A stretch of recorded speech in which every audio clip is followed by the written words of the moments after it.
En esta ocasión dialogaremos sobre el cuidado del donante de órganos múltiples. El trasplante de órganos ha evolucionado rápidamente. Es una intervención que se utiliza para manejar múltiples enfermedades en etapa terminal. Enfermedades que pueden afectar riñones, hígado, corazón y pulmones. La rápida evolución del trasplante de órganos se debe a que ha aumentado el uso de donantes vivos relacionados, de donantes vivos no relacionados y de donantes sin latidos cardíacos, conocidos también como donantes cadavéricos. La Red de Donación y Trasplante de Órganos de Estados Unidos documentó en el año 2010 a 100.597 personas inscritas como potenciales donantes entre un rango de edad de 18 a 64 años. 2 años antes, en 2008, en Estados Unidos hubo 14.203 donantes disponibles. Dichos donantes fueron en 7.984 casos pacientes difuntos y en 6.219 vivos.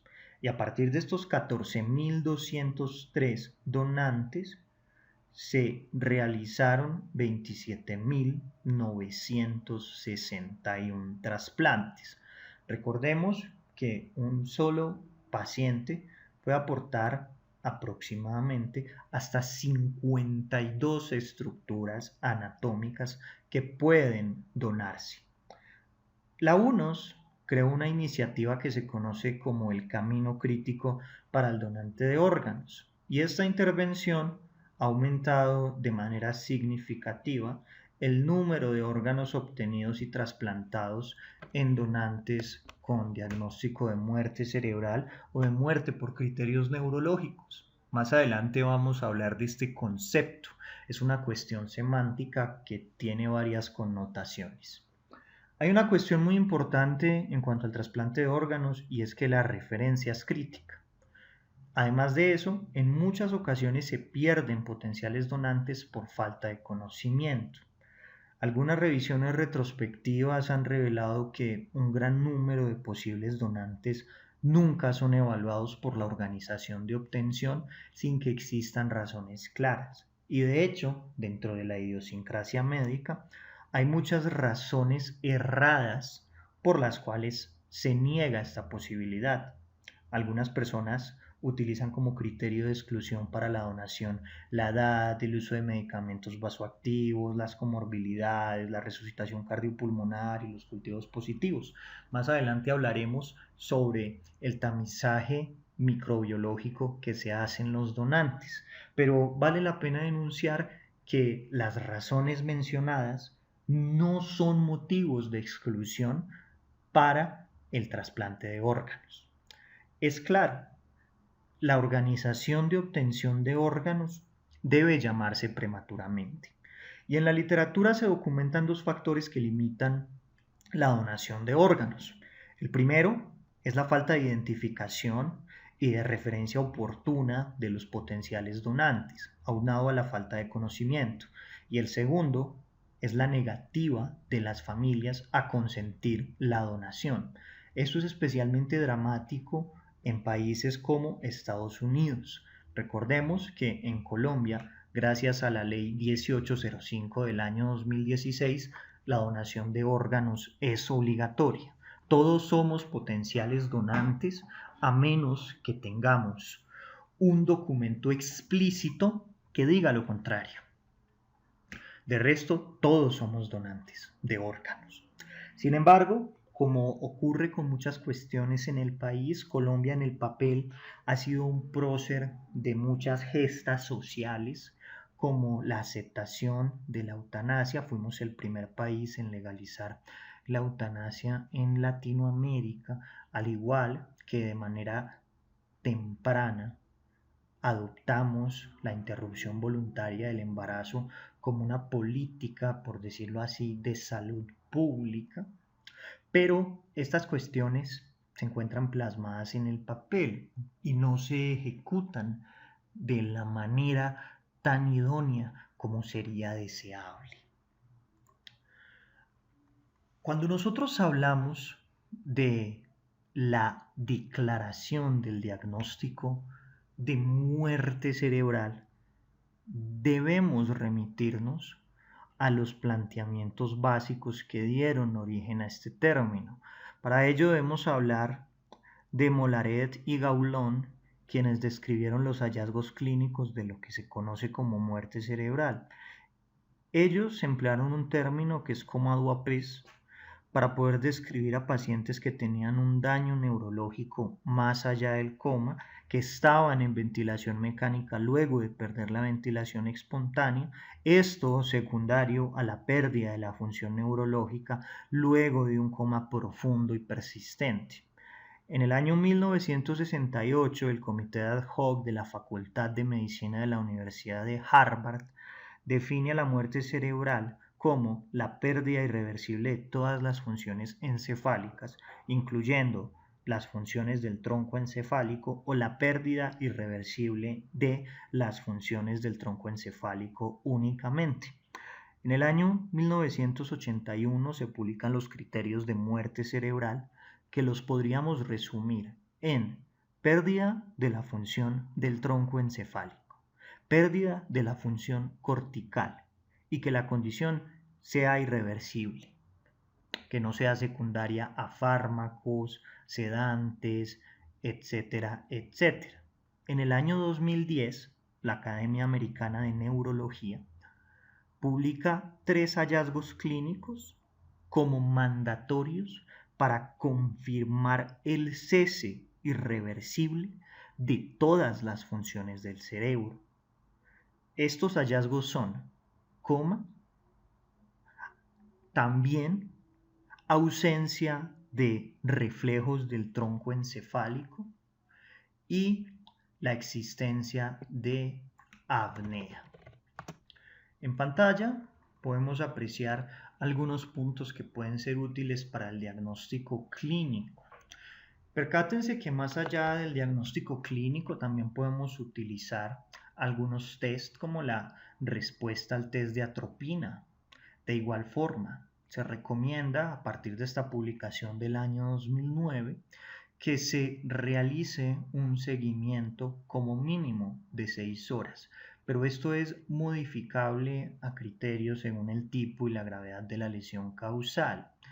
De igual forma, podemos utilizar pruebas instrumentales que podemos dividirlas en electrofisiológicas como el electroencefalograma o la escala del índice biespectral, los potenciales evocados auditivos y somatosensoriales del nervio mediano o valorar directamente la circulación cerebral. Para ello es muy útil la ultrasonografía Doppler transcraneal.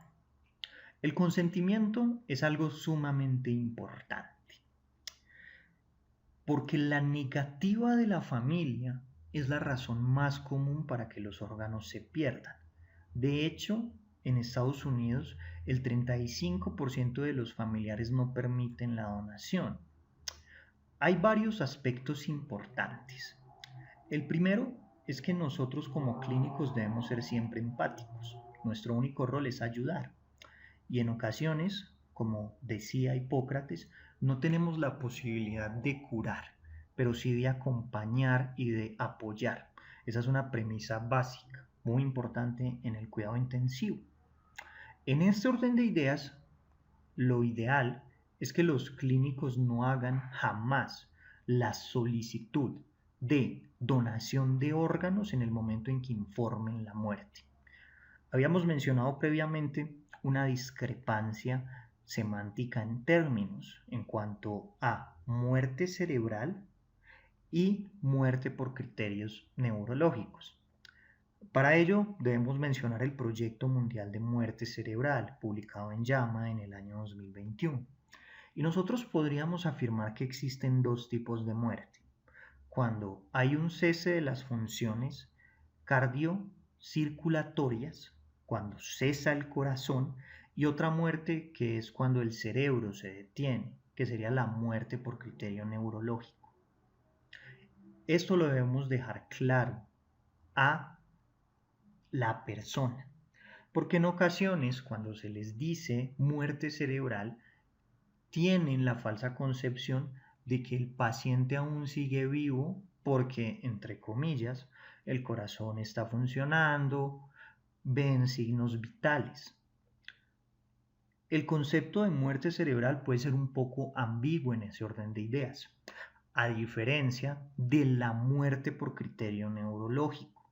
Y aquí, trayendo a colación algunas afirmaciones de Schmidt, nosotros debemos responder todas las preguntas que pueda tener la familia. Antes de pedir la firma del consentimiento, debemos responder todas las inquietudes y la familia debe entender que el paciente está muerto.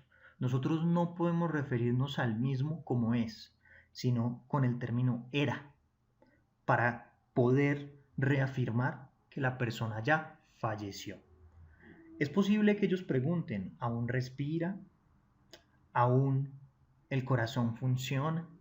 Y citando de manera casi textual a Schmidt, nosotros debemos responder las siguientes afirmaciones. No, no respira. El ventilador está metiéndole aire a la fuerza a los pulmones. Cuando pregunte, ¿el corazón late? Debemos responder, sí, el corazón late, pero se va a detener en las siguientes horas. Late porque le estamos dando un soporte circulatorio. Estamos dándole un soporte circulatorio, pero ya hay un cese total de la vida. Ya no hay vida. Y eso debe quedar claro. De igual forma, nosotros debemos dar un tiempo que se conoce como tiempo de desacoplamiento. Ese tiempo de desacoplamiento es el periodo desde el cual se da la noticia de la muerte hasta el periodo en el cual la familia hizo su duelo, aceptó la muerte de su ser querido y se puede solicitar el consentimiento informado para el trasplante. Se ha documentado en la literatura que cuando se pide el consentimiento en el mismo momento que se informa la muerte, la tasa de aceptación es de el 18%. Cuando se informa tras un periodo de desacoplamiento, la tasa de aceptación se incrementa hasta el 60%. Lo ideal es que no sea el coordinador de la unidad de cuidados intensivos ni el médico tratante quien hable con la familia de la posibilidad de trasplante. Lo ideal es que el médico tratante explique el diagnóstico, informe a la familia, acompañe ese periodo de duelo y que el mismo de manera temprana informe a la red de donación y sea la red de donación quien envía a la persona para la obtención del consentimiento y para explicar el proceso a seguir. La palabra muerte debe pronunciarse, no debe evitarse, porque debe quedar claridad, todo desde el marco de la empatía.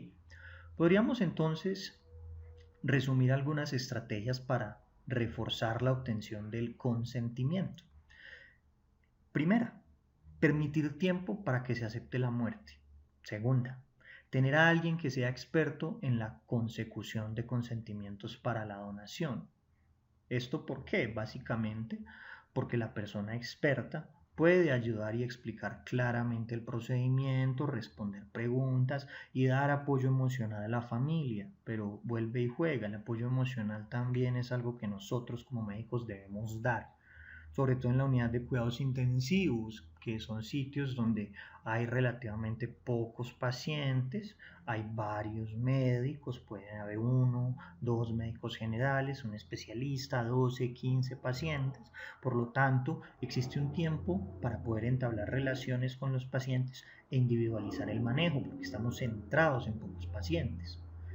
La información debe darse en un sitio tranquilo y privado y siempre se debe involucrar al personal de enfermería y al resto de trabajadores de la organización, porque finalmente todos somos un equipo y para que el engranaje funcione, cada parte debe estar incorporada de manera adecuada. Una vez tenemos un donante potencial, se debe hacer toda una evaluación de la historia clínica del mismo. Se debe mirar historial de tratamiento, patologías, antecedentes hospitalarios, antecedentes toxicológicos, inmunológicos, evaluar si el paciente consume tabaco, drogas, alcohol, si tiene comportamientos de alto riesgo sexual o infeccioso. Debemos evaluar la duración del paro cardiorrespiratorio, de la reanimación cardiopulmonar, los signos vitales, los medicamentos administrados, buscar signos evidentes de traumatismo a nivel tóraco-abdominal, hacer un examen físico completo del donante, buscar hallazgos que puedan influir en la integridad de los órganos, por ejemplo, equimosis periabdominal, lesiones abiertas, etcétera, etcétera. Debemos hacer un cribado de algunos agentes infecciosos. Algunos de estos son contraindicaciones absolutas para la donación, como el HIV, pero otros, como por ejemplo el citomegalovirus, el treponema, etcétera, etcétera, no son per se contraindicaciones absolutas. En pantalla vemos los microorganismos que debemos cribar de manera obligatoria. En cuanto a la hepatitis B, podemos tener varios escenarios particulares. Primer escenario, que el donante tenga anticuerpos de superficie. En este caso se considera que previamente fue vacunado. Otro escenario, que el antígeno de superficie sea positivo. En este caso se considera que existe ADN viral que puede estar relacionado con una infección actual por hepatitis B o por una infección remota que no se ha eliminado. Por lo tanto, se considera que el donante tiene hepatitis B contagiosa y que la transmitirá a los receptores a menos que el receptor tenga anticuerpos neutralizantes que se adquirieron por vacunación o por una exposición previa. Otro escenario es que el anticuerpo o el antígeno central sea positivo, que esto nos indica una infección aguda por hepatitis. Y el cuarto escenario importante es que el anticuerpo de superficie y el anticuerpo anticor sean positivos. Esto significa que el paciente se ha recuperado de la hepatitis B y que existe inmunidad. Sin embargo, los receptores de hígado de estos donantes siguen teniendo un alto riesgo de desarrollar una infección aguda por hepatitis B.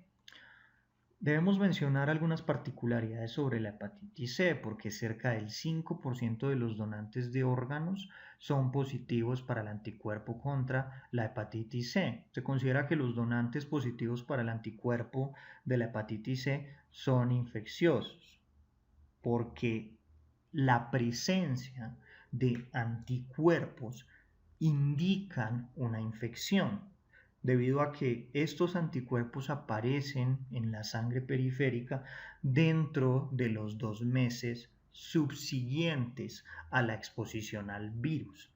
Esto significa que alguien que tenga anticuerpos para hepatitis B no puede donar. Depende. ¿Se podrían llegar a reservar esos órganos siempre y cuando el receptor haya tenido previamente una exposición documentada al virus de hepatitis C y tenga anticuerpos detectables contra el mismo? La otra cuestión es el citomegalovirus. El citomegalovirus como tal no es una contraindicación absoluta para el trasplante. Hay unas particularidades a tener en cuenta. Resulta que el trasplante de un donante positivo para citomegalovirus puede resultar en una reactivación del virus latente y el virus se puede replicar en el paciente inmunosuprimido.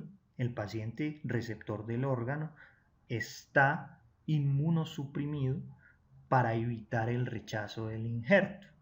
Ahora, el trasplante de órganos de donantes seropositivos no es una contraindicación per se, sino que los receptores seronegativos deben recibir profilaxis durante más tiempo en relación que los receptores seropositivos. Esto para poder prevenir el citomegalovirus después del trasplante. En la literatura van a encontrar varios protocolos de profilaxis. Se hacen usualmente con ganciclovir o con valganciclovir.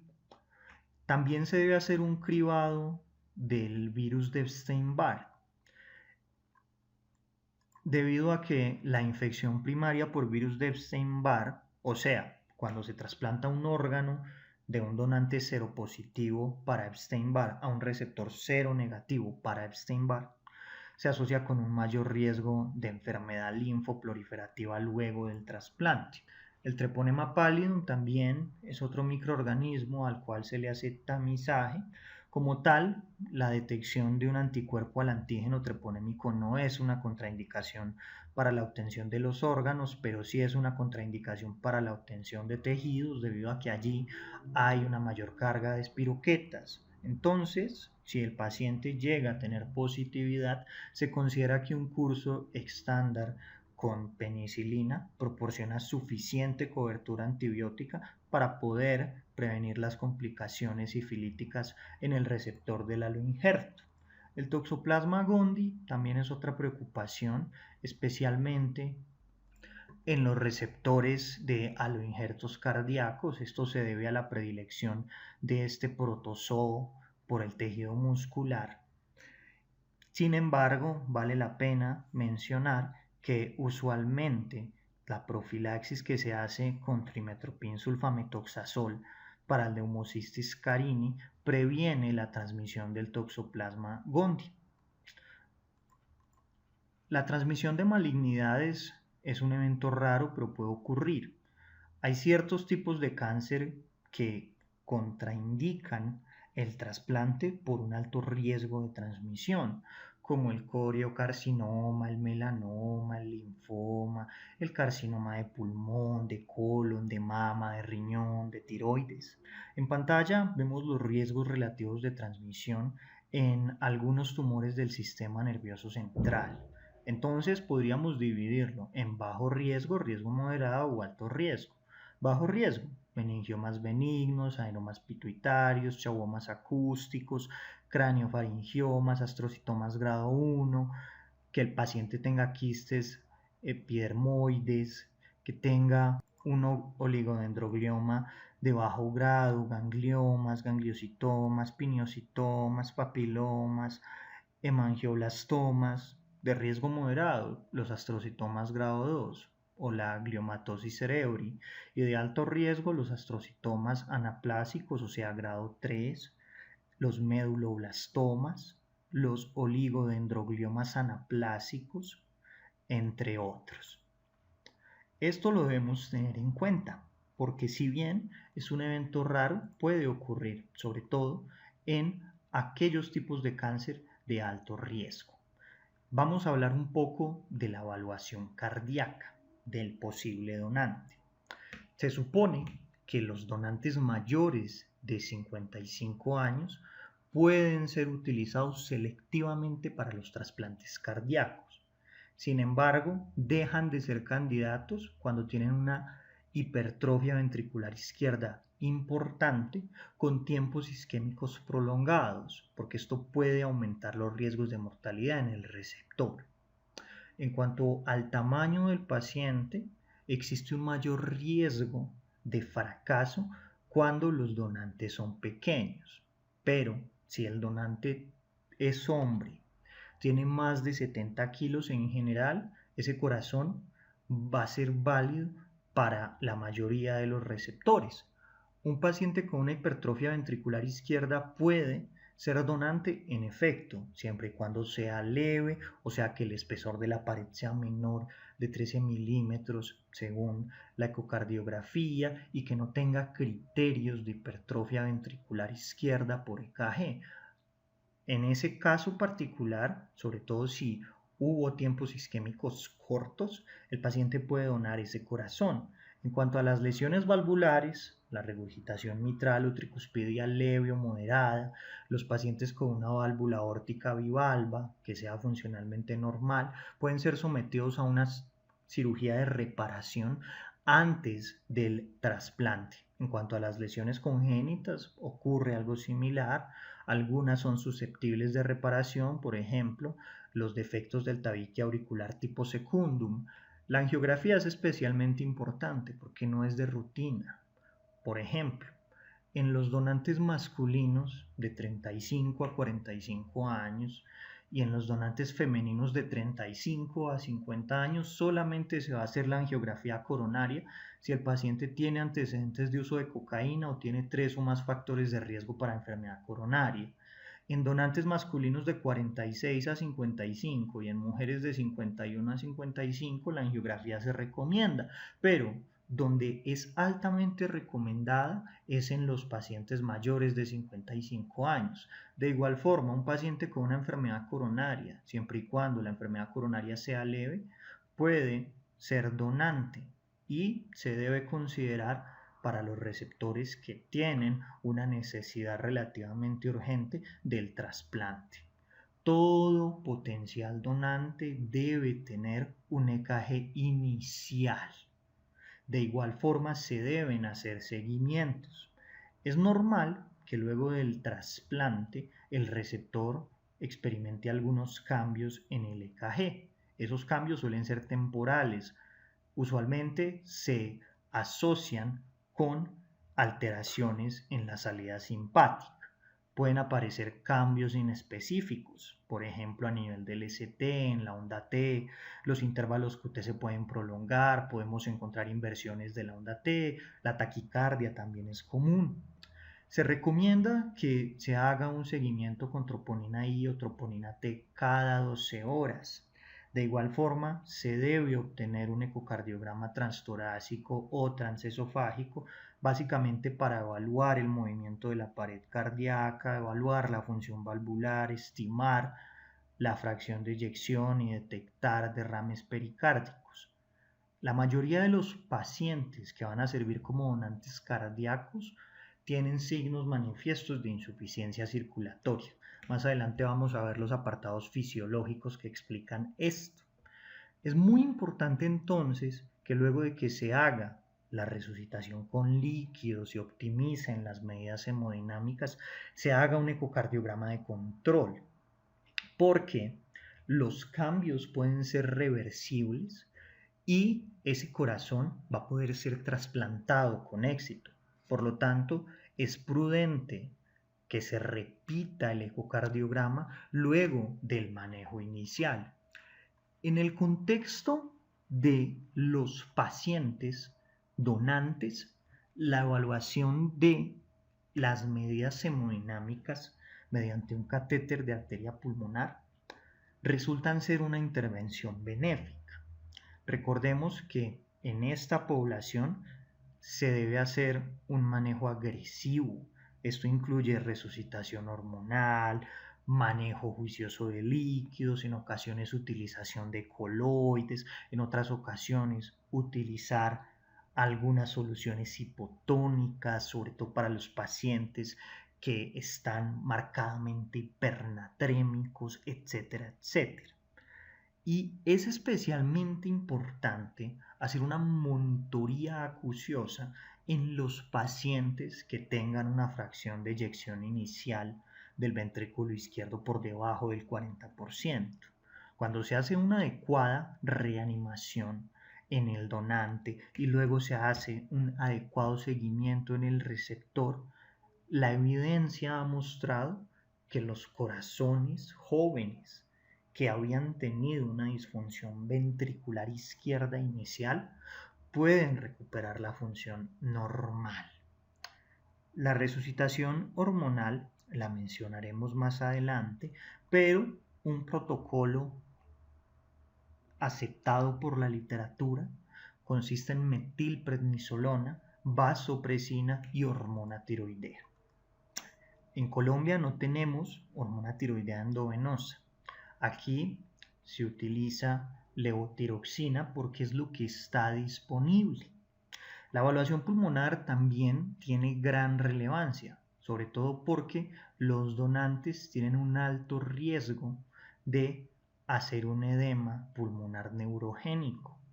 En este orden de ideas, se debe tomar una radiografía de tórax que debe ser leída por un radiólogo, un médico calificado. También es deseable obtener tinciones de Gram de esputo, evaluar la presencia de levaduras o de hongos, hacer una descripción de las características del esputo. Va a ser también deseable la realización de exámenes broncoscópicos para poder evaluar la existencia de signos de aspiración, tapones de moco, documentar la evidencia de un cuerpo extraño, la presencia de sangre u otro tipo de material en las vías respiratorias inferiores. La aspiración de moco puede ayudar con el manejo de las atelectasias. Recordemos que el paciente con muerte cerebral, por definición, tiene una ausencia de reflejos tosígenos, por ende se puede broncoaspirar muy fácil, de hecho tiene un riesgo incrementado de sepsis. En cuanto a la monitoría y el seguimiento de los gases, se recomiendan que cada 2 horas se tomen gases arteriovenosos. Esto con el objetivo de poder optimizar el manejo de la relación ventilación-perfusión, interpretar el aporte de oxígeno que se está dando al paciente, la tasa de extracción, los contenidos arteriales, venosos, capilares de oxígeno, la diferencia arteriovenosa, etcétera, etcétera. De igual forma, es muy importante que nosotros evitemos la sobrerehidratación, porque la sobrerehidratación en el contexto particular de un donante que tiene una tormenta de citoquinas y tiene varios fenómenos fisiopatológicos que describiremos a posteriori, puede resultar en secuelas deleterias como el edema pulmonar. Se requiere entonces la monitoría de la presión venosa central, la medición de la presión en cuña de la arteria pulmonar y lo ideal es mantener la PVC o la presión de la aurícula derecha por debajo de 8 a 10 centímetros de agua, lo más cercano a lo fisiológico, y el valor fisiológico de la PVC es 0. Los únicos que caminan en la calle con PVCs elevadas son los pacientes con falla cardíaca o con sobrecarga. En algunas situaciones el edema pulmonar va a tener que manejarse mediante la utilización de furosemida, nitroglicerina, morfina, etcétera, etcétera. En cuanto a la donación del pulmón, acá podemos apreciar los criterios actuales para determinar la idoneidad de un donante de pulmón. Antes, el grupo de trabajo sobre trasplantes de pulmón en Estados Unidos proponía como potencial donante a menores de 65 años en ausencia de lesiones pulmonares significativas por fumar y en ausencia de cáncer con potencial metastásico. En la actualidad los criterios se han extendido y los donantes que antes se consideraban marginales o extendidos, antecedente de tabaquismo, infiltrados en las radiografías o intercambio gaseoso marginal, han empezado a ser considerados dentro del grupo de criterios extendidos. Los criterios estándar son una PAFI por encima de 300, FiO2 de 100, una PIB de 5, deben ser los parámetros configurados en el ventilador y a partir de dichos parámetros deberíamos tener esta relación de PAFI, una radiografía de tórax clara o limpia, una edad menor de 55 años, que no haya trauma torácico importante, que el paciente no tenga aspiraciones, sepsis o secreciones purulentas, que tenga un historial de tabaquismo por debajo de 20 paquetes al año o que idealmente no tenga un historial de tabaquismo y en cuanto al historial de malignidad, que no tenga un historial de malignidad. La evaluación renal es otro componente muy importante. Se deben revisar las pruebas básicas de función renal del donante desde el momento de su admisión: creatinina, urea, nitrógeno ureico en sangre, OUM y análisis de orina. También debemos considerar el efecto de la hemoconcentración. Resulta que cerca del 50% de los de donantes cadavéricos mayores de 60 años no se trasplantan por la calidad del donante. Y el manejo hemodinámico para la parte renal es muy importante, porque resulta que cuando las cifras de presión arterial sistólica se mantienen por debajo de 80-90 milímetros de mercurio, aumenta el riesgo de necrosis tubular aguda y de falla de injerto.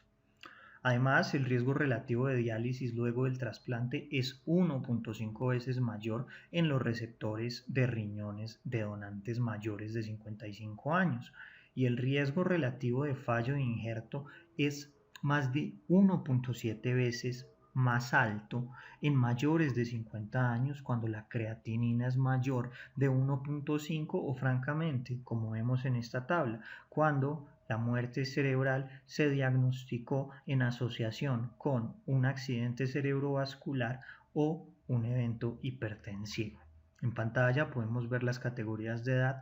Vemos cómo los pacientes que no tienen ninguna de estas características o en su defecto solo tienen hipertensión, el antecedente del ACV o una creatinina por encima de 1.5 de manera aislada pueden ser donantes hasta los 59 años, pero a medida que empiezan a aparecer asociaciones, este punto de corte se empieza a desplazar hacia la izquierda. Actualmente el punto de corte es de 49 años. La evaluación hepática también es elemental. Feng en el año 2006 postuló algunos factores de riesgo para falla del injerto luego del trasplante. Por ejemplo, una edad mayor de 40 años, particularmente por encima de 60 años, la donación después de una muerte cardíaca, los injertos divididos o parciales, la raza afroamericana, una estatura menor, un accidente cerebrovascular o un tiempo de isquemia fría. También se consideran algunos parámetros para definir injertos extendidos, como niveles de AST con un punto de corte de 160, de sodio también de 160 o 155, dependiendo del autor, una estadía en UCI de más de 5 días, un periodo significativo de hipotensión que Schmidt define como una presión arterial sistólica por debajo de 60 milímetros de mercurio durante más de 30 minutos, asociado con un incremento en los niveles de AST o la existencia de una infección sistémica significativa. Finalmente, al menos para la parte hepática, la selección de donantes sigue siendo altamente subjetiva y en ausencia de pruebas de laboratorio confiables, la decisión de utilizar un injerto en tiempo o criterios extendidos queda a juicio del cirujano de trasplante. En pantalla podemos ver los parámetros extendidos definidos por la literatura. Debemos tener en cuenta algunas consideraciones fisiológicas del donante a nivel neurológico, cardiopulmonar, endocrino, metabólico y en otros sistemas. Más adelante vamos a empezar a desglosar los eventos fisiopatológicos más importantes, pero a grandes rasgos, a nivel neurológico, el donante tiene un aumento de la presión intracraniana, puede sufrir herniaciones. A nivel cardiopulmonar, va a tener un episodio inicial de hipertensión debido al reflejo de Cushing, pero cuando este se pierde, el paciente va a experimentar una hipotensión. Puede tener taquicardias, bradicardias, arritmias, especialmente asistolia o latidos ventriculares prematuros, disfunción miocárdica, isquemia miocárdica, aumento de las presiones de la arteria pulmonar, edema pulmonar, paro cardíaco. A nivel endocrino y metabólico va a tener una disminución del metabolismo aeróbico, un aumento del metabolismo anaeróbico, una disminución de las hormonas pituitarias circulantes, puede tener diabetes insípida, trastornos hidroelectrolíticos, hipernatremias, hipocalemias, hipomagnesemias, hipocalcemias, hipofosfatemias e hiperglicemia de difícil manejo. Por eso es que se debe modificar la terapia nutricional en los donantes, se debe disminuir. Se mantiene pero se disminuye por el riesgo de hiperglicemia y por eso también dentro de la resucitación hormonal se considera también la utilización de insulina para poder mantener unos niveles de glicemia adecuados. Estos pacientes también fácilmente hacen trastornos del equilibrio ácido-base, acidosis metabólicas. A nivel hematológico pueden hacer coagulopatías, coagulaciones intravasculares diseminadas, dilución de factores, consumo de plaquetas y también pueden experimentar una hipertermia seguida de hipotermia.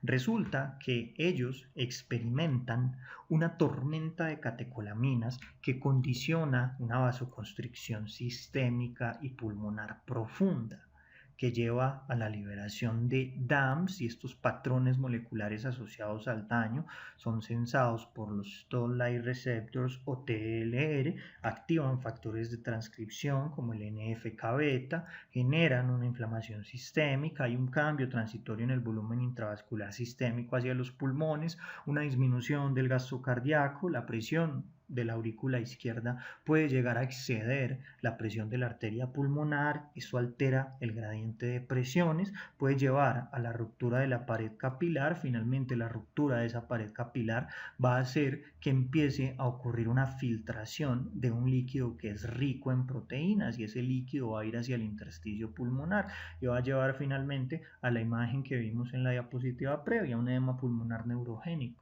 Estos pacientes también tienen trastornos del eje hipotálamo-hipófisis y usualmente van a tener una inestabilidad autonómica, van a tener hipotensión. De hecho, la insuficiencia circulatoria ocurre en el 80% de los donantes y hasta un 25% de los donantes potenciales se pierden por la insuficiencia circulatoria. Los donantes pueden experimentar complicaciones asociadas a las altas dosis de vasopresores que se van a necesitar para poder mantener una perfusión adecuada. Estos pacientes también pueden tener hipovolemia asociada a hipotensión y se puede ver a la utilización de algunos agentes osmóticos que se utilizan para poder tratar la hipertensión endocraniana, poder manejar la diabetes insípida o asociado directamente a la pérdida de sangre que puede estar asociado con el evento causal que lleva a la muerte, por ejemplo un trauma.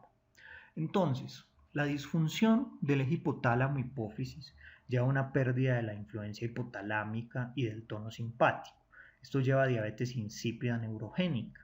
Lleva una disminución marcada en los niveles de hormona tiroidea y cortisol, de allí que se supla con metilprednisolona o con hidrocortisona y con hormona tiroidea endovenosa. Esto lleva a una disminución progresiva de la norepinefrina sérica, con una disminución de las resistencias vasculares sistémicas, una hipotensión marcada y refractaria, una hipoperfusión y una mayor necesidad de vasoactivos. Y ustedes saben que las altas dosis de vasoactivos se asocian con múltiples eventos desagradables como la isquemia mesentérica. En cuanto a la hipertensión endocraniana, inicialmente, como todas las personas, se activa el reflejo de Cushing, esto para poder mantener la perfusión cerebral. Recuerden que la presión de perfusión cerebral matemáticamente se define como la presión arterial media menos la presión intracraniana. Entonces aumenta la presión arterial media para poder mantener la presión de perfusión. Esto causa una hipertensión sistémica. Aparece la tríada de Cushing: hipertensión, bradicardia y alteraciones respiratorias. En algún momento el reflejo de Cushing falla y cuando falla hay una disminución repentina de la presión arterial. Aunado a todo eso, hay una estimulación del nervio vago que se debe precisamente al estiramiento de la dura madre. Esto provoca una bradicardia por activación del sistema nervioso parasimpático. Como el reflejo previamente enunciado falló, hay una supresión del sistema nervioso simpático y todo esto lleva a una isquemia miocárdica.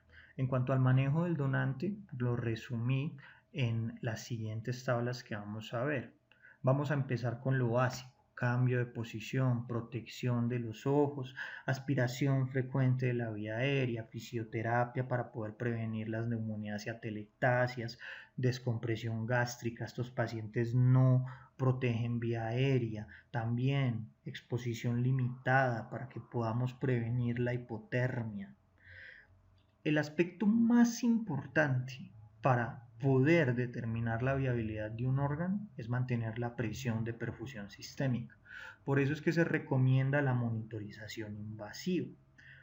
En cuanto a la vía aérea, se deben realizar broncoscopias para poder intentar aportar en el manejo de las atelectasias asociadas a tapones de moco. Se debe utilizar succión frecuente, precauciones de aspiración. En ocasiones va a ser necesario la utilización de terapia con albuterol para las sibilancias. De igual forma, la higiene oral es muy importante para disminuir el riesgo de neumonías asociadas a la ventilación mecánica. En cuanto a la ventilación mecánica, vamos a utilizar metas de PaO2 por encima de 100. Vamos a intentar que nuestro paciente tenga saturaciones por encima del 95%. Se van a mantener volúmenes tidales entre 6 a 10 mililitros por kilo, niveles de PIB entre 8 a 10 y se mantendrán presiones máximas en la vía aérea por debajo de 30 centímetros de agua.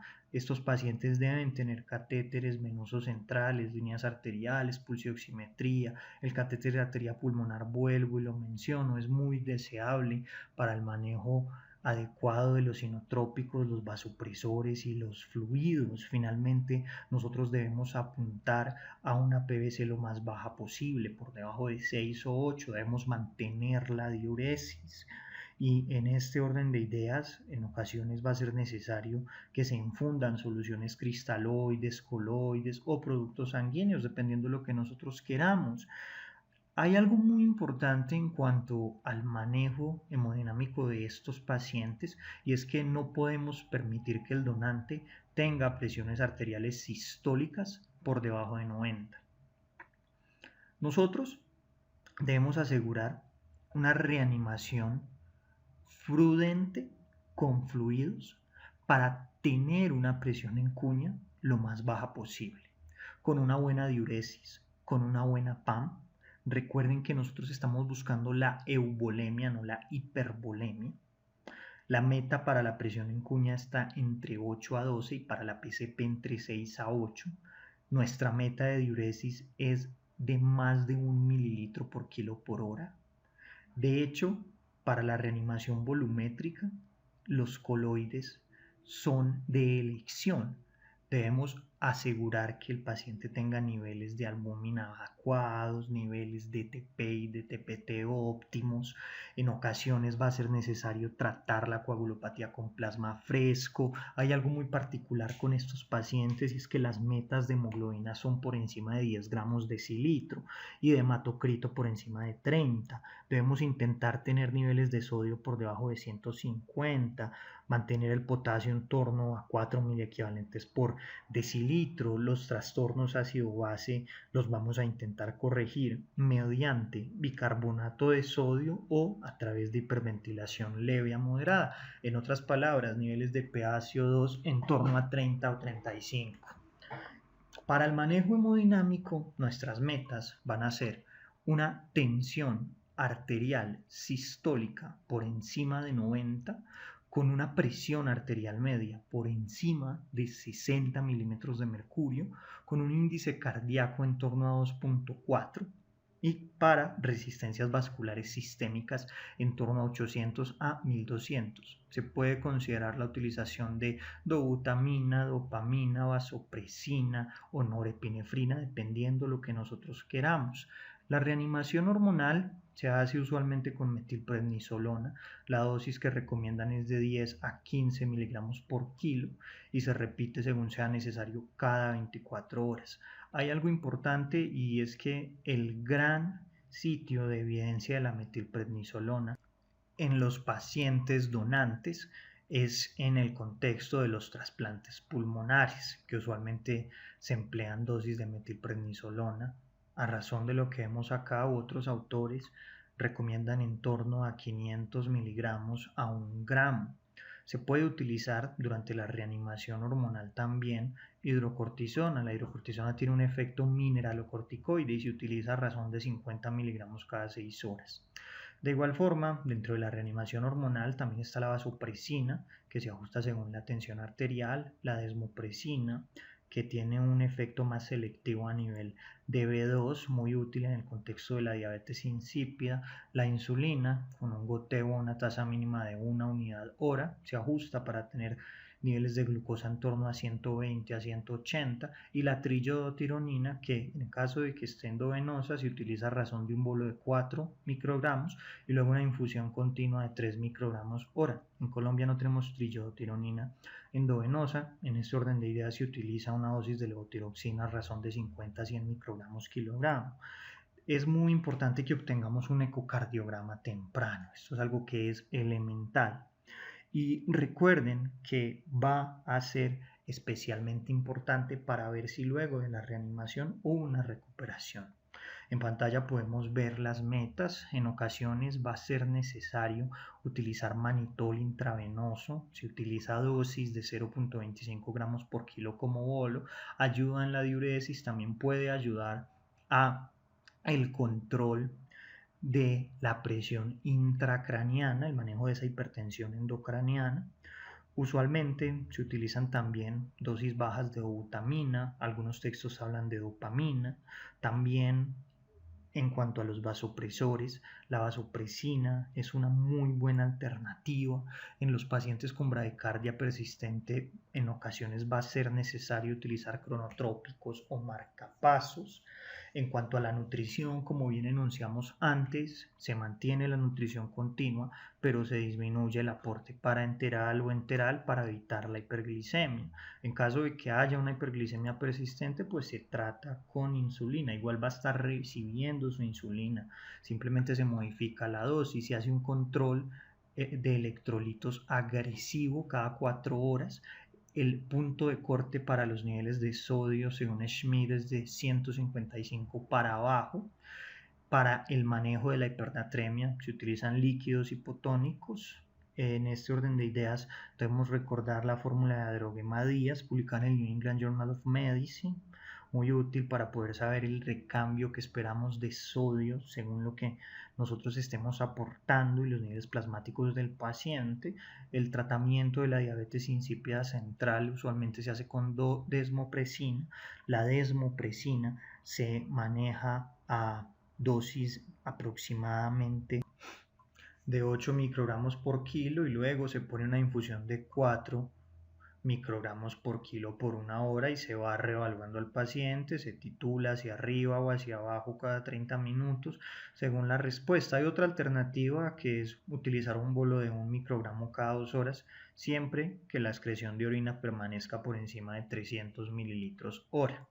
La vasopresina en los pacientes hipotensos también es una muy buena alternativa. Se utiliza una dosis de 0.5 unidades hora, se puede titular incluso hasta 4 según la respuesta.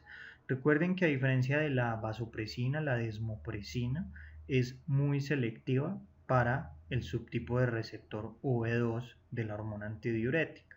Y ese receptor se encuentra en los conductos colectores renales, no se encuentra como tal en la vasculatura, por ende la desmopresina no tiene actividad vasopresora importante. La temperatura la vamos a mantener por encima de 35.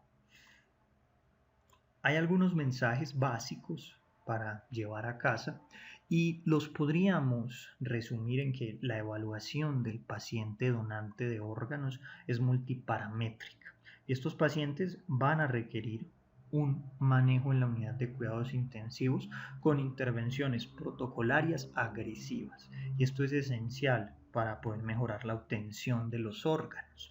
Es elemental que comprendamos el proceso de muerte cerebral. Prefiero el término muerte por criterio neurológico para poder dirigir las estrategias de tratamiento en el donante, poder garantizar la preservación y la función de los órganos del donante.